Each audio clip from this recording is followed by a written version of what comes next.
در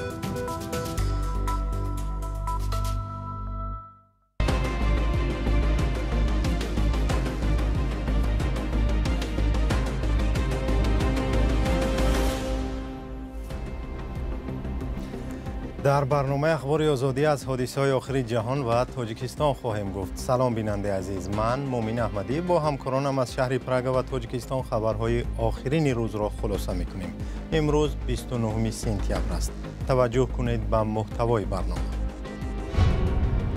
طبق آمار پیشکی در انتخابات سرنوشت‌ساز مولداوا حزب‌های رو به اروپا پیروز شدند و طرفداران روسیه شکست خوردند.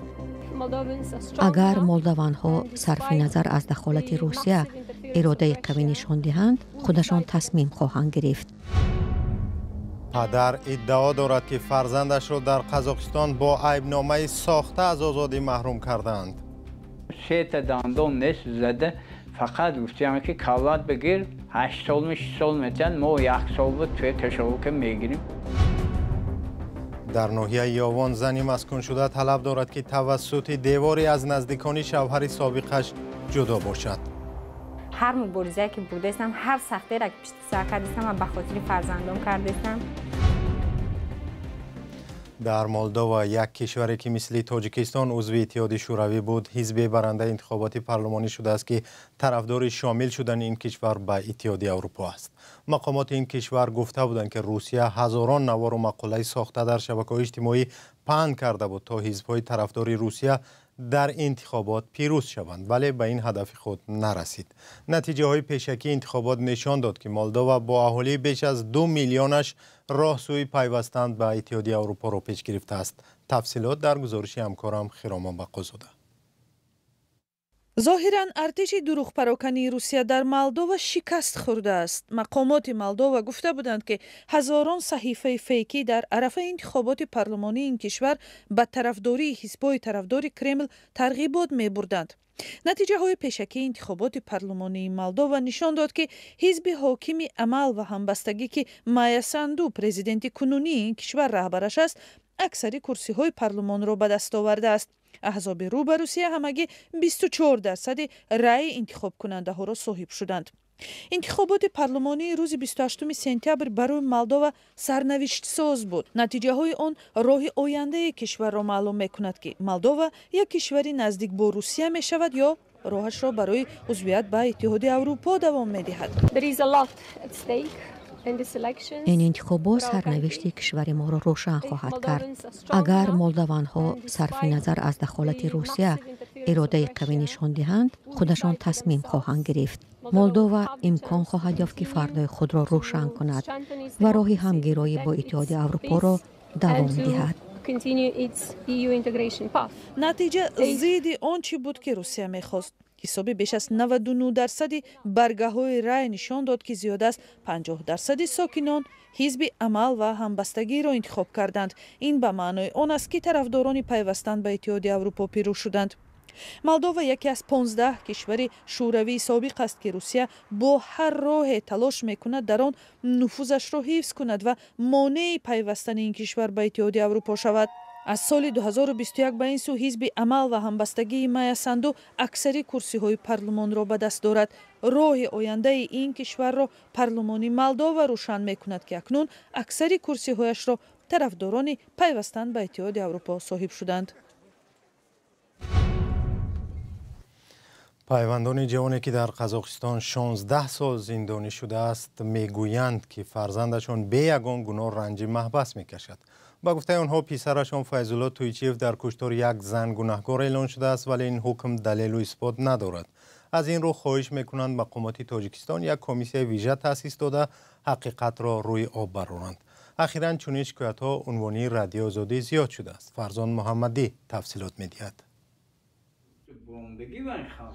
سیدالله تویچیف پدر فیض‌الله تویچیف 31 ساله ادعا دارد که فرزندش را مقامات قدرتی جمهوری قزاقستان 1 سال باز بیگناه در بازداشتگاه شهر تیراز نگه می‌دارند.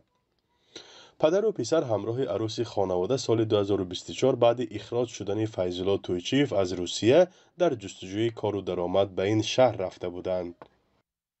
کارم سوارشنی کار بود. من سوارکه میکنم ستول در ستول 182 تا کریم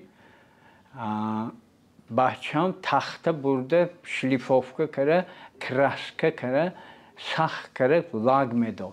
آنها تقریباً 5 ماه در کارگاه یک شهروند قزاقستان زحمت کشیدند ولی به گفته سیدالله تویچیف مزد کارشان را گرفته نتوانستند.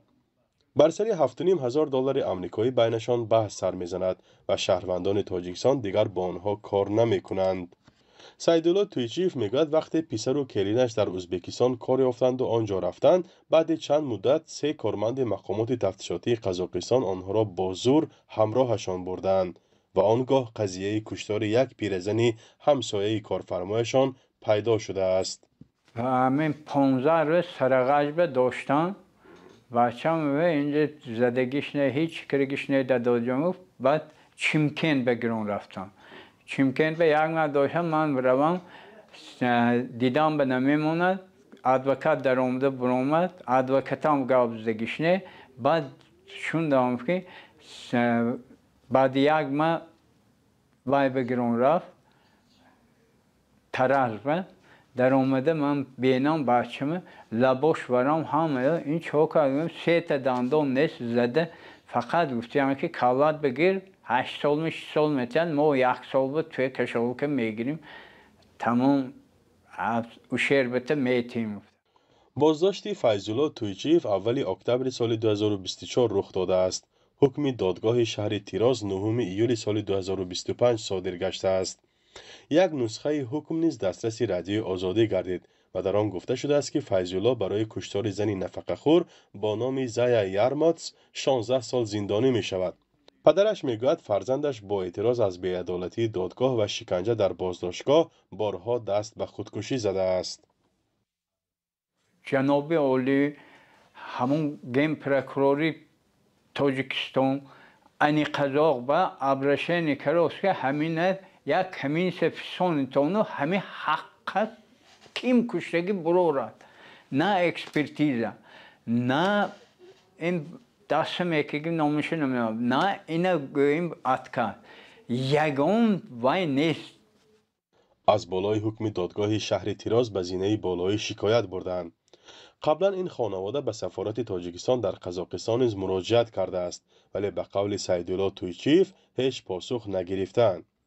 پیشتر نیز چندین شهروند تاجیکستان که در این کشور زندانی شدند با همین مضمون به رادیو آزادی مراجعت کردند و خواهان دخالت مقامات تاجیکستان به سرنوشت آنها گردیدند.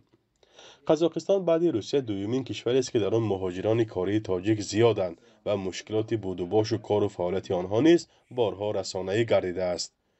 گروهی از زندانیان خواستند که برای ادای جزا به تاجیکستان انتقال داده شوند. فرزان محمدی، رادیو آزادی شهر خوجند. یک زاده تاجیکستان که در صف نیروهای مسلح روسیه در جنگ ضد اوکراین کشته شده است در ولایت ولادیمیر به خاک سپرده شد. به نوشته ماموریت شهر یوریف پولسکی ولایت ولادیمیر روز 26 سپتامبر در این شهر مراسم خاکسپاری اسلام الدین رحمتوف 23 ساله برگزار شد. در خبر مقامات آمده است که اسلام الدین رحمتوف سال 2002 در تاجیکستان تولد شده بعداً بر روسیه کوچید. او با وزارت مدافع روسیه برای خدمت حربی سازشنامه امضا کرد و در ارتش در رتبه سنایپر و رزودکچی کلان یا سرباز کلان اکتشافی خدمت می‌کرده است.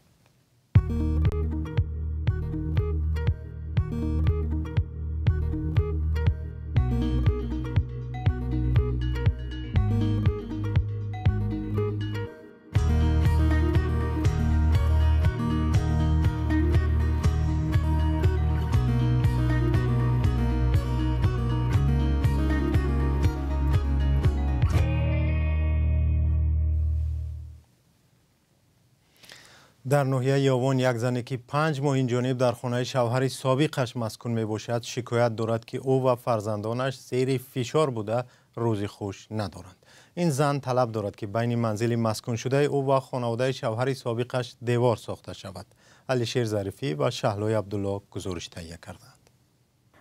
ما در خانه شرایطی نداریم که من قطعی بودکم در خانه یا بستم در خانه خودمان استم. مثال برادر من معیوبند، مادرم کسل قندم پوچشون بریدگیان. таманно холмуродова 5 моҳ мешавад дар манзили шавҳари собиқаш дар ноҳияи ёвон маскун шудааст. мегӯяд соли 2022 хонадор шуда баъди 2 сол оила фурӯ пошидааст. таманно аз ёвон ба дафтари радиои озодӣ дар душанбе омада хост мушкили худро расонае кунад. من فرزندو را عیقیب بردگی نیستم. فرزندو ای خونی اوان و یه مورا ره نمیتندم خونه به همین قپول داریشون به همین قیکی میسال گویا که خیلی آبرومندن نمیتونن مورا ره داده در کخونی مرا نمیمونن که برم اوقات کنم. وقتی ده حولی میگردم پدرش گپای بسیار میزنه. من خاطری کلام بدنش خر میکنم نه که بسیار مرا غم دادستن در خونه با تمامی مقامات و معروشان ایستگیم. таманно мегӯяд бародари шавҳари собиқаш ӯро таҳдид кардааст ки аз давои сокин шудан дар хонаи шавҳари пешина даст кашад. در حالت مسکون مثال من همین وقتی نامره که دادم برای یک دختر ای مکتب رو آوردم فقط نامری هم معلمه را در خانواده همسایه دادم و یا گرفتن خیلی چون فرزند چون ای مکتب رو آوردن قطعه معلمه مصلحت کردن سپرافکا گرفتن برو آوردن. وقتی که من برای مسکون رفتم هیور مرا فریاد کرد پیش ایستود آمدن گفت که فکرات خوش رو کن اگر که حاضی بدروی مسکون انتخاب کنی ای را بدون که میرم همین کاری کردگی تا من در میلیتسا میگم گفت بین که چی کارت میکنن تا با جان خودت بازی کردسته گفت قدیما امی خوبترش که انتخاب نکن مسکونه ما تا در 10,000 سامان میتیم بگی برای قفای زندگی خودت بشه. من گفتم که نه من جای رفتن ندارم من همین مسکونه انتخاب میکنم. меҳровар абдуллоев бародари бахтовар абдуллоев шавҳари собиқи таманно ки худро блогер номид ва дар интернет баъзе наворҳояш дида мешавад нахост дар ин бора суҳбат кунад. вай фақат гуфтаҳои таманноро беасос номид вале омодаи суҳбат дар рӯ ба рӯи дурбини озодӣ нашуд. бахтовар абдуллоев шавҳари собиқи таманно гуфт пули алименти фарзандонро ҳар моҳ пардохт намуда ва омода буданд ба таманно манзил харанд вале худи ӯ инро нахост. чизе ки ин зан рад карда мегӯяд борҳо чунин ваъда доданд вале иҷро накарданд. таманно дар як маркази саломатӣ бо маоши 1500 сомонӣ кор мекунад ки барои таъмини зиндагӣ кофӣ набудааст. дар ин ҳавлӣ танҳо як ҳуҷраро ба ӯ доданд. мехоҳад ҳуҷраи ӯро комилан ҷудо карда дар байн деворе кунанд ё ҷои дигаре ба ӯ сарпаноҳе диҳанд то аз таҳдиду таҳқир халос шавад. من هر مبارزه‌ای که برده‌استم هر سختی را که پشت سر کردم و به خاطر فرزندم کردم. тибқи омори расмӣ танҳо дар нимаи аввали соли равон дар тоҷикистон беш аз 4000 оила барҳам хӯрдааст ва маскун шудани занҳо дар манзили шавҳари собиқ аз мушкилиҳои печидаест ки солҳост ҳалли худро намеёбад. одам аз фазое ки дар он ҷо зӯроварӣ буд камбудӣ буд мисол он қадар онҳо худашонро хушбахт хушҳол ҳис намекарданд бо ба ҳамон гӯё ки фазо бармегарданд. ба он фазо ки баргаштан албатта ягон ҷои хубаш нест чунки он фазо бо таъсири худашро мерасонад бо мумкин ки бадтар мешаваду беҳтар нест. ин равоншинос мегӯяд беҳтар аст дар масъалаи чӣ гуна будани аҳволи занони маскуншуда дар манзили шавҳари пешина таҳқиқоте анҷом шавад ва аз нигоҳи қонунгузорӣ низ масъала ниёз ба баррасӣ дорад. бар асоси қонунҳои тоҷикистон зан пас аз гирифтани талоқ ҳақ дорад дар он манзиле ки ҳамчун келин ворид шуда буд маскун шавад. тибқи қонунҳои ҷорӣ талаби онҳо барои сукунат дар хонаи собиқ шавҳар қонеъ мешавад аммо аксаран рӯзгори талхе доранд ва мисли таманно ғарқи андешаанд ки чӣ кор кунанд. дар ҷанубу ғарби чин баландтарин пули рӯи олам ба истифода дода шуд ки роҳро аз 2 соат то ба 2 дақиқа коҳиш медиҳад. расонаҳои чин гузориш медиҳанд ки пул дар вилояти гуҷру сохта шудааст. он аз болои руди бепани дараи ҳуаҷанг дар баландии тахминан 625 метр гузашта наздик ба 2900 метр дарозӣ доштааст. сохтмони пул қариб 3 сол давом дошт. акнун шоҳрои ду тарафи дараи ҳуаҷанг ба ҳам пайваст шуда ронандагон роҳеро ки то ин замон дар 2 соат тай мекарданд дар 2 дақиқа пушти сар мекунанд. ва сипос ки моро ҳамроҳӣ кардед. хабарҳои аз ин бештарро дар сомонаи озодиорг ва саҳифаҳои мо дар фейсбук, инстаграм, тикток, телеграм ва ютубу икс пайдо кунед. то барномаҳои дигар худо нигаҳдори шумо бод.